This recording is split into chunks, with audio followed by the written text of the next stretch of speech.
କିଛି ଦିନ ତଳେ ମୁଁ ପର୍ପଲ୍ ଆପ୍ରୁ କିଛିଟା ଜିନିଷ ଅର୍ଡ଼ର୍ କରିଥିଲି ଅଲମୋଷ୍ଟ 1000 ରୁପିଜ୍ର।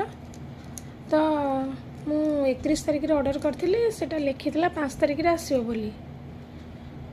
କ'ଣ ହେଇଛି କି ମୋତେ ପର୍ପଲ୍ ବାଲା କଲ୍ କଲେ କି ଆଉ ଆପଣଙ୍କର ଅର୍ଡ଼ର୍ଟା ଆଉ ଆମର ଡେଲିଭରି ଏଜେଣ୍ଟ ବାଲା ଆପଣଙ୍କ ଲୋକେସନ୍ ପାଉନାହାନ୍ତି। ତ ମୁଁ ତାଙ୍କୁ କହିଲି, ଲୋକେସନ୍ ଆଡ୍ରେସ୍ ଦେଲି, ସବୁ କଲି। 4 ତାରିଖରେ କଲ୍ ଆସିଥିଲା, ପୁଣି 5 ତାରିଖରେ ବି ସେଇ ସେମ୍ କଲ୍ ଆସିଲା। ତାପରେ ମୋତେ ମେସେଜ୍ ଆସିଲା ବ୍ଲୁ ଡାର୍ଟରୁ, ଯେଉଁଟାକି ପର୍ପଲ୍ ବାଲା ବ୍ଲୁ ଡାର୍ଟକୁ ଦେଉଛନ୍ତି, ସେମାନେ ଆଣିକି ଜିନିଷ ଘରେ ଦେବା କଥା। କିନ୍ତୁ ବ୍ଲୁ ଡାର୍ଟ ବାଲା ଏ ପର୍ଯ୍ୟନ୍ତ ଜିନିଷ ଆଣିକି ଦେଇନାହାନ୍ତି। ତ ଯେତେବେଳେ ପର୍ପଲ୍ ବାଲା ବାରମ୍ବାର କଲ୍ କରୁଛନ୍ତି,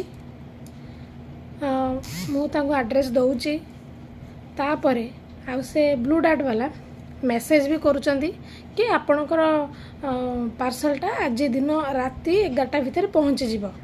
ବାର ସେଇଆ ହେଉଛି, ମୋତେ ମେସେଜ୍ ଆସୁଛି କିନ୍ତୁ କିଛି ବି ପାର୍ସଲ ଦେଖା ନାହିଁ। ତ କେଉଁଠୁ କେମିତି କରିକି ମୁଁ ସେ ବ୍ଲୁ ଡାର୍ଟ ଅଫିସ୍ର ଗୋଟେ ପିଲାର ନମ୍ବର ଆଣିକି ତାକୁ ବାର କଲ୍ କରିକି ତାକୁ ମୋର ସିପମେଣ୍ଟ ଆଇଡ଼ି, ଟ୍ରାକିଂ ଆଇଡ଼ି, ସବୁ ଆଇଡ଼ି ତାକୁ ଦେଲି, ସେଣ୍ଡ କଲି, ନାଁ ବି କହିଲି। କିନ୍ତୁ ଏ ପର୍ଯ୍ୟନ୍ତ ମୋ ପାର୍ସଲ ଆସିଲା ନାହିଁ। ଦେଖନ୍ତୁ ସେମାନେ କେତେ ଦାୟିତ୍ୱହୀନ ଲୋକ।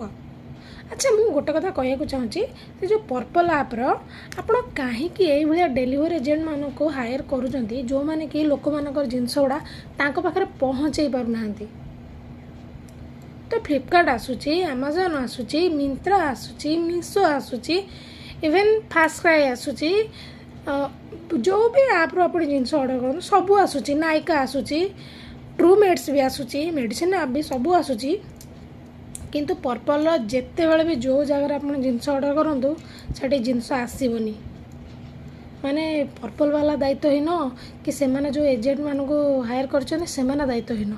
ଆପଣ ଟିକେ ଚିନ୍ତା କରନ୍ତୁ, ଏଗୁଡ଼ା କେତେ ବେକାରିଆ ଲୋକ। ମୁଁ ଅବଶ୍ୟ ପେମେଣ୍ଟ କରିନି, କିନ୍ତୁ କ୍ୟାସ୍ ଅନ୍ ଡେଲିଭରି ରଖିଛି।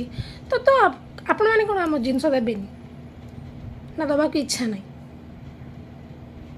ସେଇଠି ପକେଇ ରଖିବେ, ଦେନ୍ ତାକୁ ରିଟର୍ନ ମାରିବେ। ତ ଘରକୁ ତ ଯିବା ଆସିବା କରିଥିବେ ନା ନାହିଁ।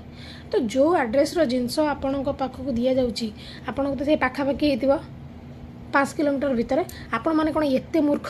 ଗୁଗୁଲ୍ ମ୍ୟାପ୍ ଚାରିଆଡ଼େ ହେଲାଣି, ଆପଣଙ୍କ ପାଖକୁ ଜିନିଷ ଆସୁଛି, ଆପଣମାନେ ଦେଉନାହାନ୍ତି କ'ଣ ପାଇଁ? ମାନେ ଦେଖନ୍ତୁ କେତେ ଦାୟିତ୍ୱହୀନ ଲୋକ ଏମାନେ ସବୁ। ସବୁଗୁଡ଼ାକ ଜିନିଷ ନିଜ ପାଖରେ ରଖିକି ତାପରେ